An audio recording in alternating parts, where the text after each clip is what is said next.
இந்த பாத்திரத்தை எப்படியாவது நிறச்சிடணும்னு சொல்லிட்டு நான் என்ன பண்ணுறேன், இதில் தண்ணியை நான் ஊற்றிக்கிட்டே இருக்கேன். பாருங்கள், ஊற்ற ஊற்ற ஊற்ற இது நிறமுன்னு பார்த்தா அதில் இருக்க ஓட்ட வழியை எல்லாம் வழிஞ்சு போயிடுது. நானும் விடவே இல்லை, எப்படியாவது இதை நிறச்சிடணும், நிறச்சி என்ன பண்ணிடணும், இதை மூடி வச்சிடணும் அப்படின்னு சொல்லி பார்த்தா பாருங்களேன், முடியவே இல்லை.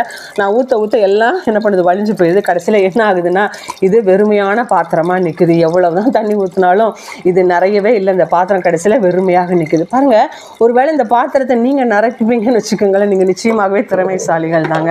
என்னது இது சின்ன பழத்தனமாக இருக்குது அப்படின்னு சொல்லி நீங்கள் சொல்கிறீங்களா? பாருங்கள், இன்றைக்கு அநேக கிறிஸ்தவருடைய வாழ்க்கை இப்படி தான் இருக்குது. நமக்கு ஆண்டவர் நம்ம பாத்திரத்தை நிறைக்கணும், இன்றைக்கி நமக்கு ஆண்டவர் நிறைவை கொடுக்கணும், நம்ம ஆசீர்வதிக்கப்படணும், இப்படிலாம் ஆசை இருக்குல்ல. ஆனால் இன்றைக்கு நம்ம பாத்திரத்தில் ஓட்டை இருக்குது, அதை நம்ம அடைக்கணும்ல.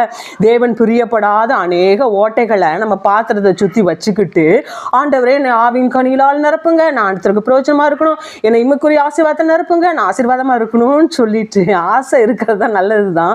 ஆனால் அதில் ஊற்றினாதான் நிற்க போகிறது கிடையாது. எவ்வளவு தான் ஊற்றினாலும் நீங்கள் ஓட்டை பாத்திரமாக இருக்கிற பட்சத்தில் நீங்கள் ஒரு வெறுமையான பாத்திரம் தான்.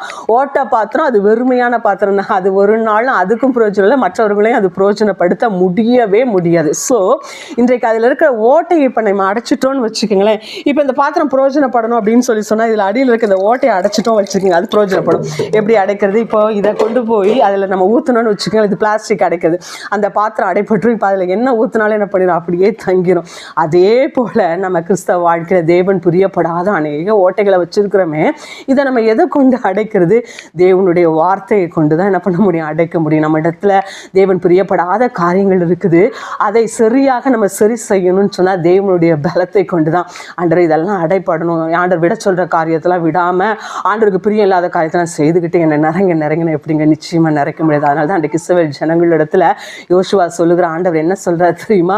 இன்றைக்கு நீங்கள் உங்களை பரிசுத்தப்படுத்திக் கொள்ளுங்க, உங்களுக்கு எங்கெங்கெல்லாம் ஓட்டை இருக்குதோ இன்றைக்கு எல்லா ஓட்டையும் நீ அட, நாளைக்கு நீ அற்புதத்தை காண்பா என்று சொல்லி அந்த இடத்துல சொல்கிறதை பார்க்கும். ஸோ இன்னைக்கு நீ உன்னை பரிசுத்தப்படுத்தி கொள்ளாமல் நீ நிச்சயமாக அற்புதத்தை பார்க்க முடியும். ஓட்டை அடப்படாமல் நிச்சயமாக பாத்திரத்தில் நிறைவு வரணும்னு சொன்னால் அது நடக்காத காரியம். நம்ம இடத்துல இருக்கிற தேவன் பிரியப்படாத ஓட்டைகளை நம்ம அடைக்காமல், நாங்கள் ஓட்டையை அடைக்க மாட்டோம் ஆனால் நீங்கள் ஊற்றணும், நாங்கள் ஓட்டையை அடைக்க மாட்டோம் ஆனால் எங்களை நிறைக்கணும், நாங்கள் ஓட்டையை அடைக்க மாட்டோம் ஆனால் நாங்கள் ஆசீர்வாதம் எப்படிங்க முடியும்?